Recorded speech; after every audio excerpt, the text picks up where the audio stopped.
Ay, naka. Okay, so good morning, good afternoon, good evening. This is Alan Burgos from the hashtag Walk with Lan channel. Welcome and welcome back to our channel.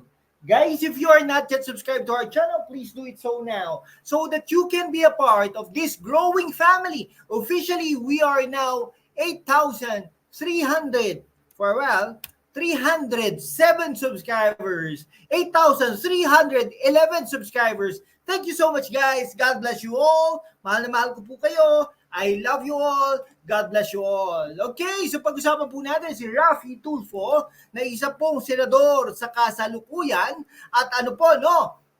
Si Raffy Tulfo daw ay alternatibo sa 2028. Kasi nakikita po natin ang trending na si Sara Duterte, kung hindi po siya action as early as now, ay baka talagang malimot at talagang mapunta sa kangkungan si Vice President Sara Duterte.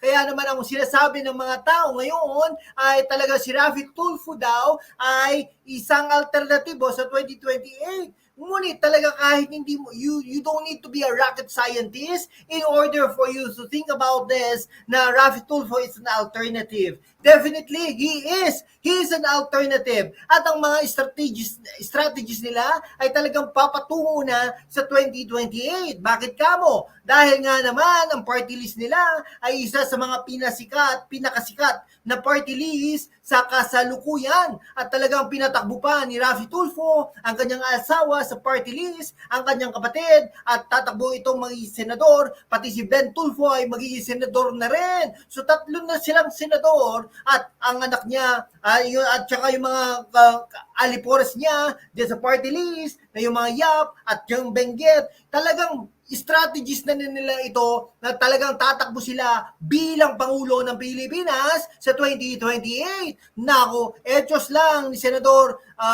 Raffy Tulfo ang mga ganitong bagay na wala siyang pakialam. Lahat ng mga politiko ay talagang gusto nila maging Pangulo ng Pilipinas. Nako, di ba, nung mga nakaraang panahon, nangunguna na si Senador Raffy Tulfo na gusto umano ng mga tao na maging Pangulo sa 2028 ayon sa survey na isinigawa ng Pulse Asia Research noong mga nakaraang panahon, no? Sa isinagawang 2028 presidential at vice presidential preference survey ng Pulse Asia noong Marso 6 hanggang Marso 10, si Tulfo nangungunang iboboto ng mga tao sakaling magdesisyon ito na tumakbo itong Pangulo sa 2028 national election. Nakakuha ito ng senador, nakakuha ang senador ng 35%, pero si Sara Duterte nakakuha naman ng mga 34% yata yon. So, meaning to say, they are statistically tied, no? So, sinundan naman siya ng Vice President Sara Duterte na mas mababa lang ng 1%. Okay? Ilang porsyento, no? Na 34%. Sumunod naman ang dating Vice President na tatakbo bilang mayor ng Naga City na si dating Vice President Leni Robredo na malayong-malayo talaga na 11%. Kasama rin sa listahan sina Senador Amy Marcos na napakababa na 5%. Dating Senador Manny Pacquiao na talagang sobrang baba. Ay Diyos ko, sana naman ay wag na itong tumakbo kahit sa senador na si Manny Pacquiao. Buksingero ito at may-ari ng MPBL, 3%. Senador Robin Padilla na ito malamang ay tatakbo bilang Vice Presidente ni Sara Duterte, 2%. At Senador Rizal Antiveros, Senador Rizal Antiveros, wag ka nang tumakbo, 1%. At House Speaker Martin Romualdez na nakakuha ng sobrang baba, 0.5%. Hindi man lang naka 1%. Nabanggit din umano sa survey sina dating Pangulong Rodrigo Roa Duterte at dating Manila Mayor Mayor Isko Moreno Domagoso na tatakbo bilang mayor ng Maynila sa 2025.